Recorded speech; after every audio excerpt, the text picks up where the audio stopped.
Hello everyone, my name is Sagar Paranjape and welcome back to my YouTube channel where I talk about and simplify different parts and features of Photoshop for you. Today's video is going to be the continuation of the last video I did on Adobe Camera Raw. So if you haven't yet watched that video, the link is on top of the screen. Please go ahead and watch that video first. Today we are going to be talking about the graduated filter, the radial filter and the adjustment brush, which are going to act just like a mask on your image right here in Camera Raw. Before I start talking about these tools that we have, I'm going to tweak this image a little bit so that it looks better and we can understand our tools a little more. So I think that much is enough. So our adjustment brush, our graduated filter and our radial filter is again somewhat like a specific adjustment here in Camera Raw. So it's much like the targeted adjustment tool. We can just choose a certain area and change its luminance, color, whatever we have in our options. So now before I start showing you the filters, I just wanted to bring back one tool from the last video and just show you one thing. So you can see that this photo is slightly tilted. The horizon here, if we consider this line, is slightly tilted. So here I'm going to go into the straighten tool and double click it, and it automatically tilts the frame towards the left, correcting the angle at which this photo was clicked. This photo was clicked from a random at a random place from a car, so it's not really aligned. I press enter and it correctly aligns the horizon. So now let's get going and look at our graduated filter right here. So I'm going to click on this gradient looking icon, which gives me this plus sign instead of my arrow, mouse arrow. So I'm going to click on a certain spot which I want my starting line. So I'm going to go right above this peak of this mountain. So I'm going to go click right here. It forms a green line, and I'm going to drag it and like give it that much space, maybe. Yeah, that much is fine, just above the tip of this temple. If you press shift, it is only going to shift at certain angles so that you don't have a slanting filter. So shift so that it's perfectly horizontal and click. So now the green is where I started the filter. I clicked and dragged from the green towards the red. Above the green line is going to be the place where the adjustments are going to be applied without feathering, and between the green line and the red line the adjustments are going to start to fade out. So what do I mean when I say this? I'm just going to go ahead and click on this mask option right here, which will show you this pink color on top of our image right here. This shows what part of the image has been selected by our graduated filter for adjustment. So basically your adjustments now start to gradually fade out between the green and red line so as to kind of blend in. You can see that the edge is not really harsh. It's not like a rectangle and edge. So it's feathered, which will help you blend in to your image, to the other parts of your image, so that it doesn't look kind of unnatural or something that is disturbing. So now that we have our graduated filter on this, I can just go ahead and click on mask again. Also, you can change the color of the mask. Here I have selected as pink.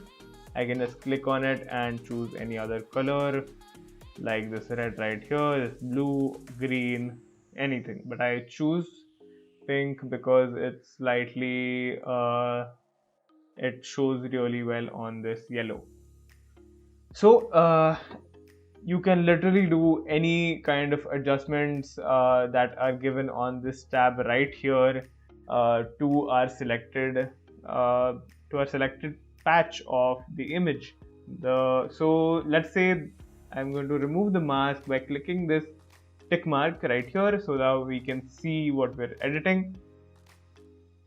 so you see this is an overexposed part of the image. I'm going to reduce highlights and reduce the whites right here. So it gives my image a little bit more definition, a little bit more of depth.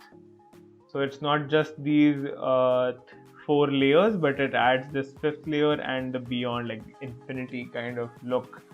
So I'm going to reduce the exposure. You can literally do anything, do saturation, reduce or increase saturation. Sharpness, noise reduction. Moire reduction is when you click a photo of highly detailed things like clothing items or some products that you click in a close-up. They have this kind of disturbing pattern or something like a JPEG artifact almost. You can reduce that harsh effect with this bar.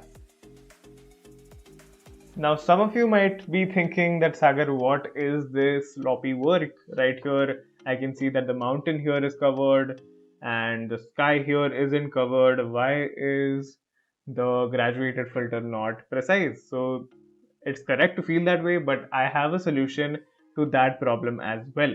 So we're right now in the edit part of this filter. We're going to go into brush and we're going to get this brush icon.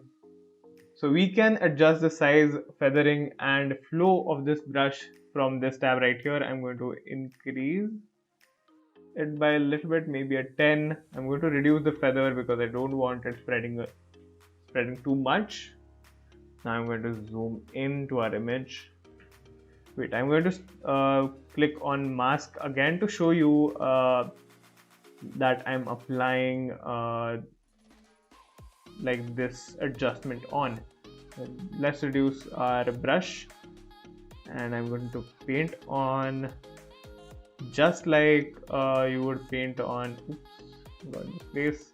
You can, okay, so I've gotten on this mountain again. I'm going to go into minus brush.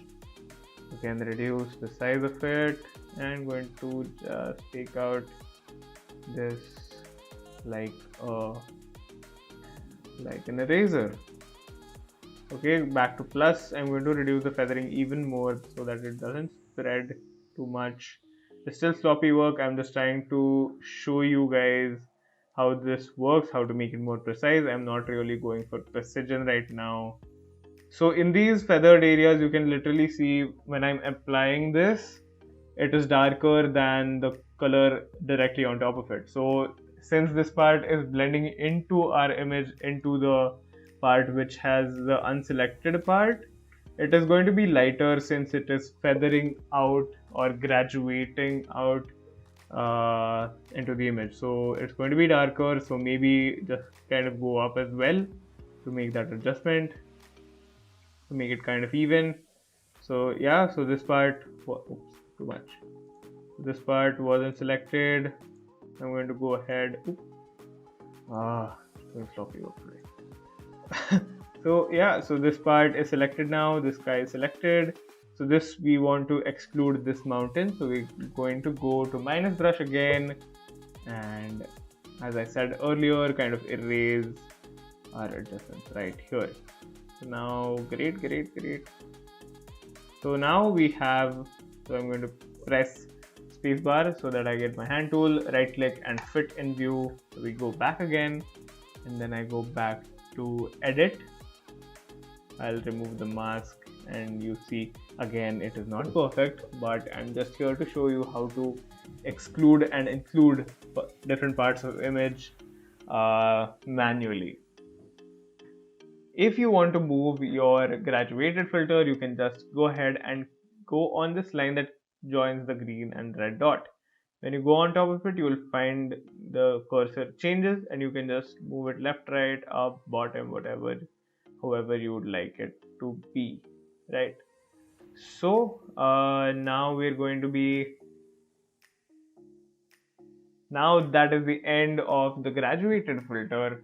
So we're going to right click on it and say delete, and that's going to clear all of our adjustments that we made. So I'm going to clear this and this as well. So when I showed you how to make your graduated filter precise, That is basically how you use your adjustment brush tool. So I've selected the mask tool again. I'm already on the brush tool, the adjustment brush tool. So whenever I click and drag, it's going to paint on the adjustment, like the place where I need to make the adjustment. Obviously you can erase the parts which you don't want, which are overlapping in certain areas like this. So now I've again selected the overexposed part right here, and you get your normal tabs again, which we saw in the graduated filter. They're the same as the filter. I'm going to turn off the mask. Wait, before I turn off the mask, I'm going to show you how to make it more precise as I did before. So last time you got a brush option with plus and minus brushes, but this time you get an erase option just to erase this overlap that you have done. Again, I'm not going for precision, I'm just trying to show you how it is. Whatever, this is kind of like it. You can just go back to add, like which was the edit part last time, and go and add those places back.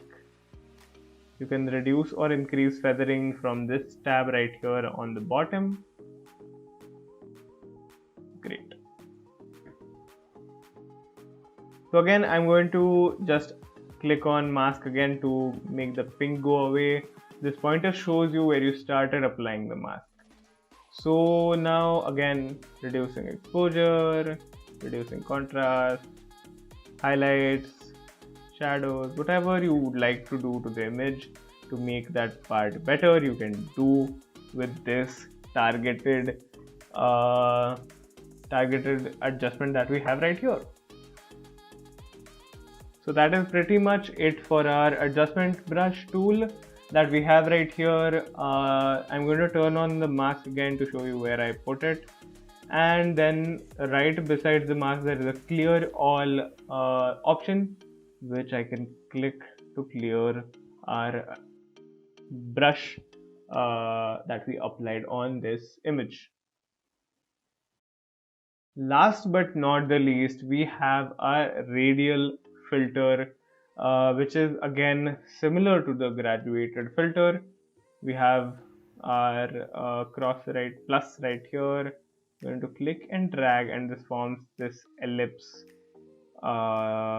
Right. So there are two types of adjustments with this radial kind of filter right here that we have. So you can just click on this 4 points of this filter and make it thinner or longer or stout, whatever you'd like. The red dot, you can click on it and move the whole filter. So I'll bring it down so you can see it clearly. So that's how you can make adjustments. I'm going to go and put it on the temple right here. So now I said that there are two types to apply this filter. I'm going to apply the mask. So right now you see that it is all around this radial filter that we applied, and it has feathered into our filter on the inside. So I can reduce or increase this filter, the feathering on this filter. So if you reduce, it's going to be much harsher, a sharper edge on the filter. If you increase it, it's going to come in much more. So I'm going to put it back to 50 where it originally was. And the second type of this filter is, you can see right below feathering, it is inside. So basically it applies inside.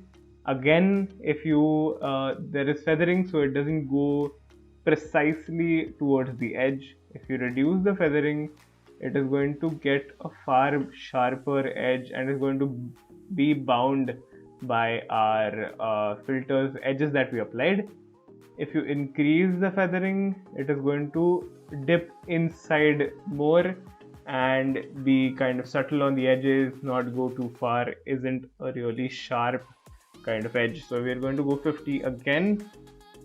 let's say I want to do a certain amount of adjustment just to the temple that we have in the center. We'll do one, so I'll click on mask again and go to edit, and again do whatever I want. Let's say I want to just make it dark as much as I can, whatever you want to do with it. So if I just click on the outside, it's going to just invert and put the adjustments that I made on the outside of the filter. Again, you see how the feathering works. You can reduce, if I reduce it, it's a sharper edge. If I increase it, it kind of smudges inside, I guess, comes inside more. 50 again, and I'm going to just undo by double clicking these buttons. I'm going to undo all of these. These tools are really handy, but they are rarely used. I don't see much people using them. If you use these on your images, put that little bit of effort on it, it's going to propel and make your image look way better. So now I'm almost done, but in the end I'm going to give you this bonus called range mask. So range mask is another additional mask that we can apply inside our filters. It works for graduated filter as well as radial filter, and it takes our specific adjustment one step further. So I'm going to tell you how you apply it. So right here you see the outside and inside selections of our radial mask. So I'm going to increase it a little bit more. I'm going to make it bigger in size, so that there is more amount of image in the selection right here. I'm going to put the mask back up again to show you the kind of what we are selected. So I'm going to reduce feathering so we get this nice and sharp edge. I'm going to go into range mask and you get two options, which is color and luminance. I'm going to click on color, which will give me this color sampler dropper tool symbol instead of my arrow that we have on our mouse. So I'm going to click on any part of this image inside of this radial filter right here. Let's click on this hillock, and it's going to deselect the sky because it's not the same color range. So right here it has selected this and this because it is in the same yellow color range. Since the color range is at 50 right here, it chooses the colors close to what we have right here. So now what we have clicked on. So now you do I'm going to remove the mask. I'm going to change the exposure, change the highlights, shadows, whatever. It's only going to apply to the places where our color has been selected. So it doesn't go into the sky and it doesn't go outside of our radial filter. So I'm going to clear this again. I'm going to delete this. I'm going to put a graduated filter, let's say I'm going to put a graduated filter like this. So everything here is selected. As you can see, everything here is selected and it fades out right here. I'm going to go, you can see the range mask option again right here. I'm going to click on luminance this time, and it gives me this luminance range. So I can just click on this dropper icon again, and I'm going to click on, let's say, this. So it only gives you the selection of the areas with similar luminance of the spot you clicked on. So it has totally disregarded our sky right here and a little bit of our mountains, which were on the lighter side since I clicked on the darker part. So right here you see a scale which goes from left to right, which is dark to white. So it basically gives you a range from shadows, midtones to highlights. If I reduce my right side pointer towards the left, it is going to go ahead and select only the dark parts. You see this is starting to fade away. because I'm only selecting the areas really close, really darker to the selection, to the click I've made on the image. But if I slide my right slider to the right, it's going to start selecting everything again. If I start moving my left slider to the right, it's going to stop selecting the dark parts and only select the highlights of the image. Basically, that is how this filter works, how this range mask works according to the color or luminance that you applied in.